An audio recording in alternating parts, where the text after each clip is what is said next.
Everyone, welcome to another episode of On Stage on Fave Unite TV.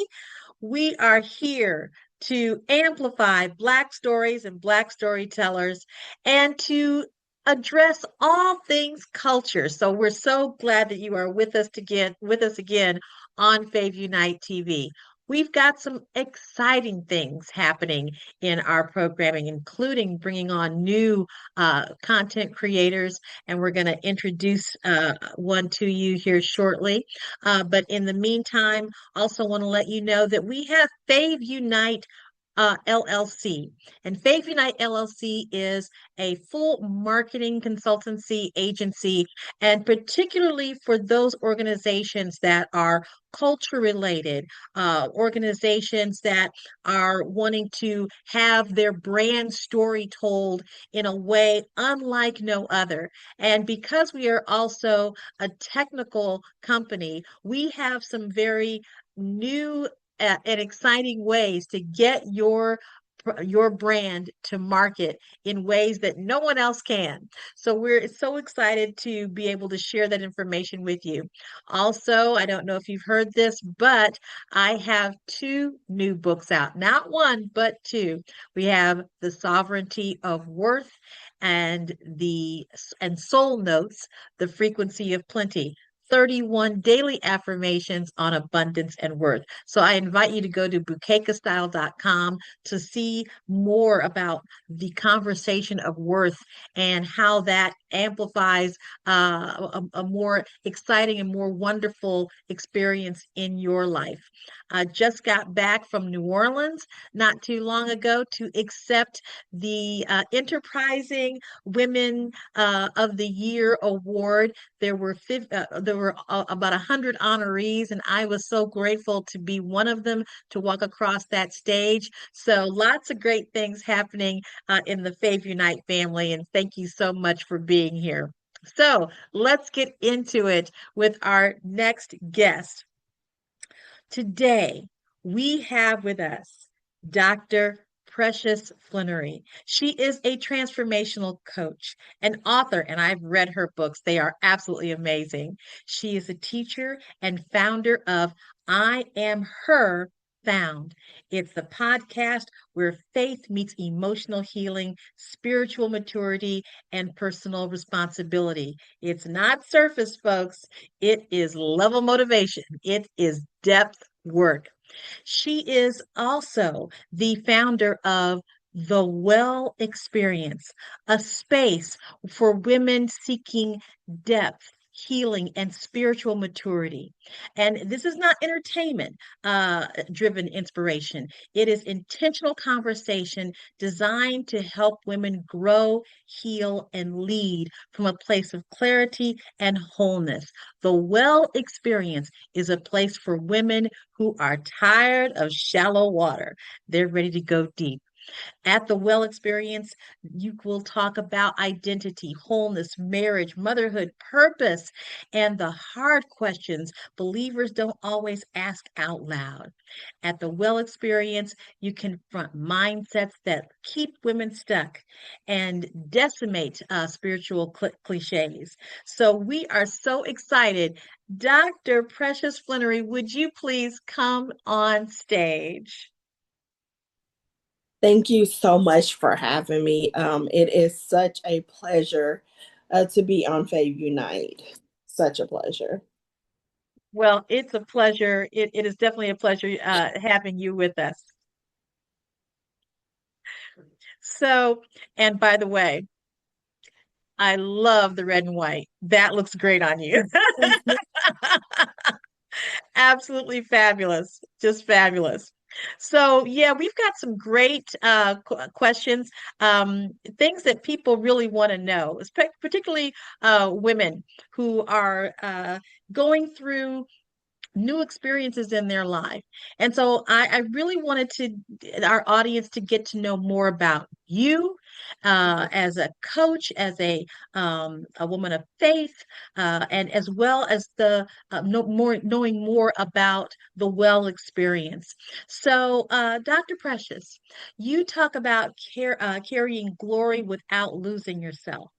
So for the women the woman who feels like she has to choose between her spiritual calling and her personal sanity, what is the secret to holding both that most uh the to what's the secret to holding both that most people get wrong?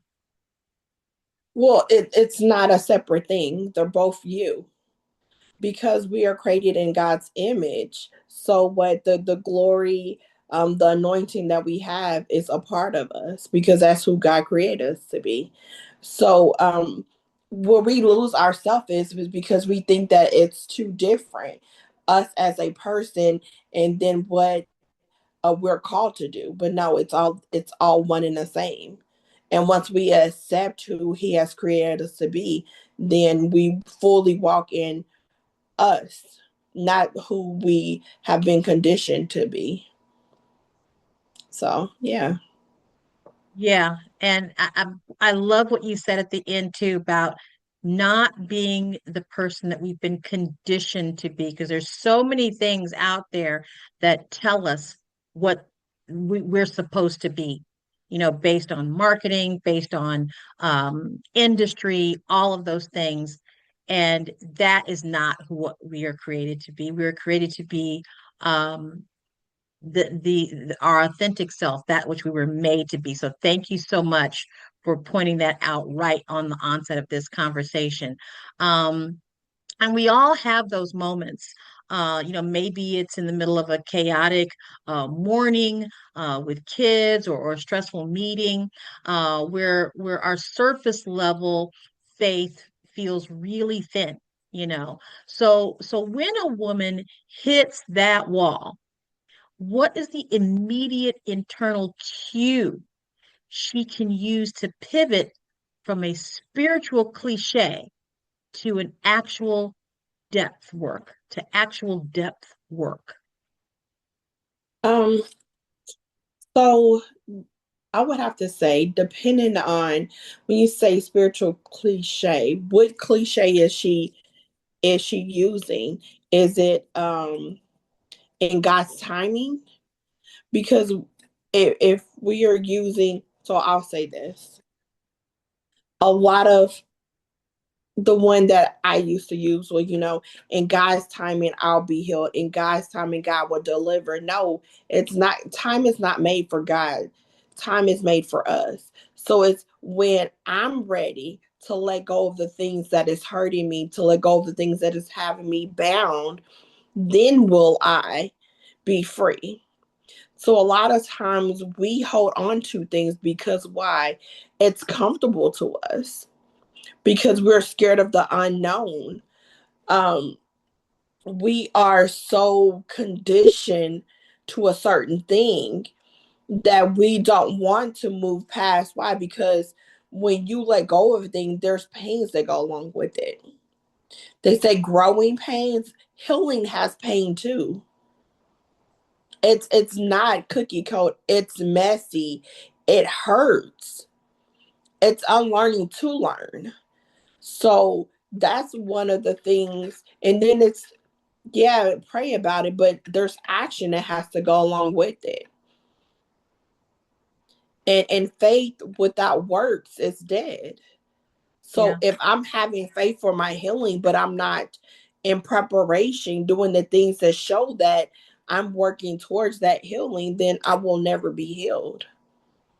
But the thing about, if I don't change my mindset, my perspective of how I view things, then I will never see the outcome of it because my mind is not changed. I can be healed. God has already healed me.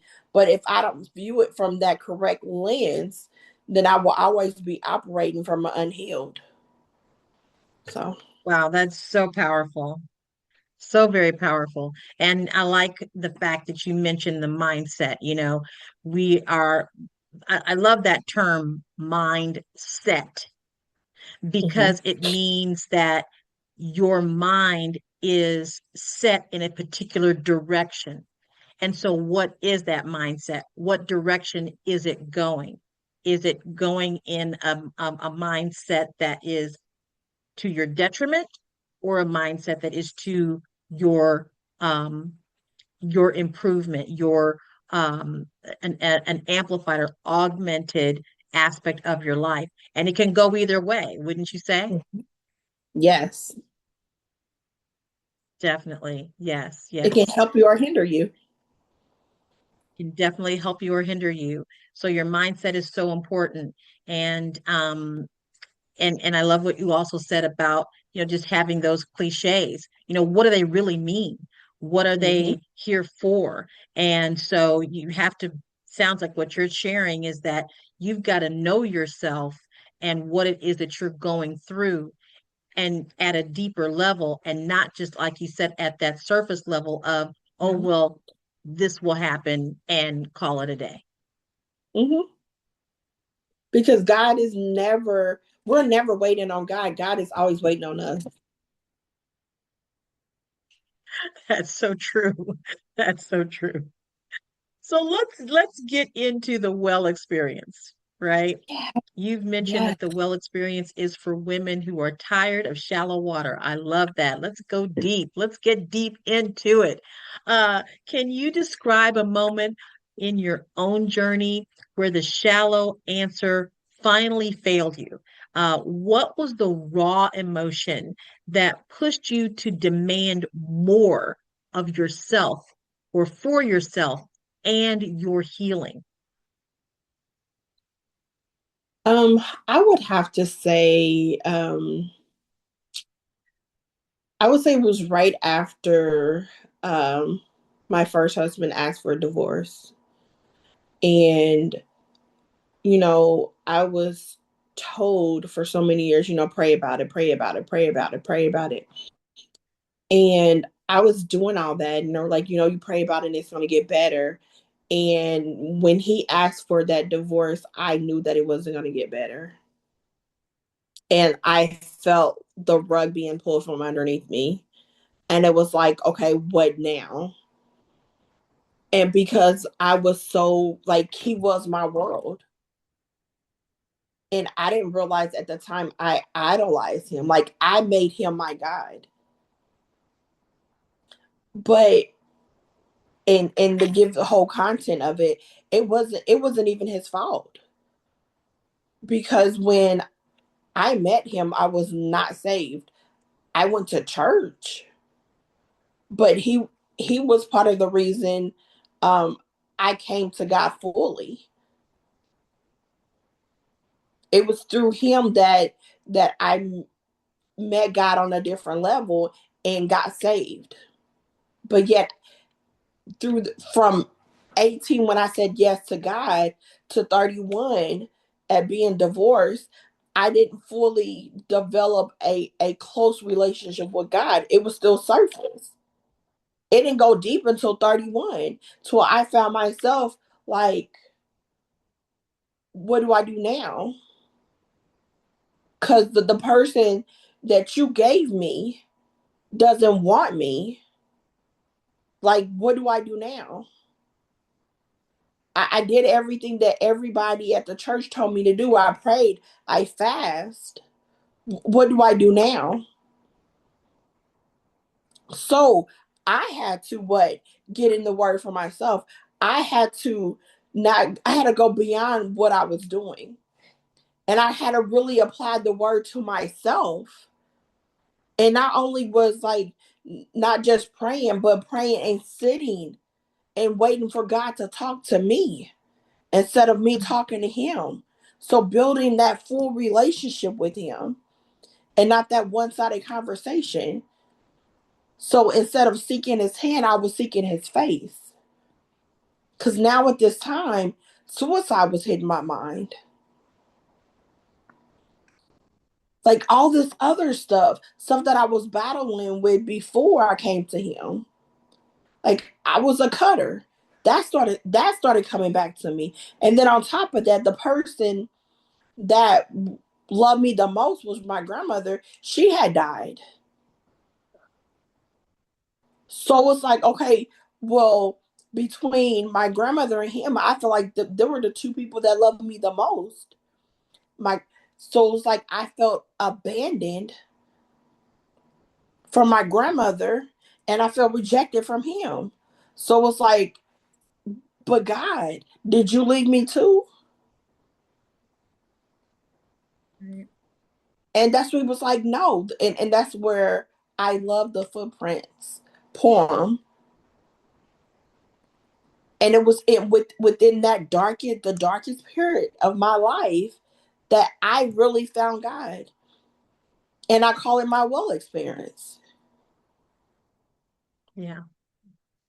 Because It's, I became who I thought my husband wanted at that time to try to keep him. But mhm. but back then, little did I know, he didn't even know what he wanted. Why? Because he was lost just like I was lost. Because he didn't have that relationship with God like I didn't. Mhm. Because he was piggybacking off his mom's relationship, and I was trying to piggyback off of what I thought his relationship was. So at Right. 31 is when I really got my relationship with God, and that's when my real journey started.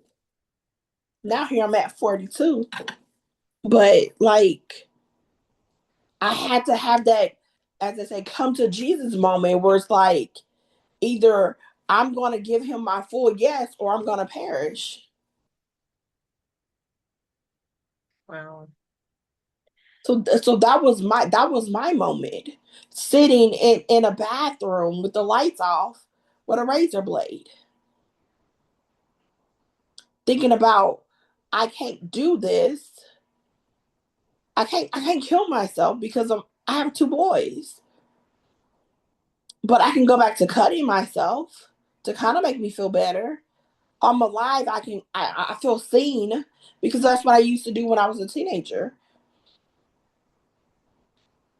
Because I was told killing yourself, that's selfish. And if anybody know me, I'm not a selfish person. I put everybody before me. So I couldn't fully commit, but I could halfway commit by cutting myself. Don't nobody see me, but I see me. Cause every time I see the scar, I I did that. Like I see me. And But when I from went what to do it, when I went to do it, I heard clear as day. It's not you carrying yourself, it's me carrying you. mm, And I went and I immediately called my play brother, and he's a tattoo artist. And I said, "Hey, bro, what you doing?" And he said nothing. And I went and I got this tattoo, and I put it over where I was gonna cut myself, and it says, "It was then that I carried you from the footprints." And from that point on, every time I thought about suicide, cutting myself, or anything like that, I always look back. And I still to this day, when I have my hard days, I look at it because in my hard days, in our hard days, it's not us. It's not by our strength, it's by God's strength. yeah. So, yeah.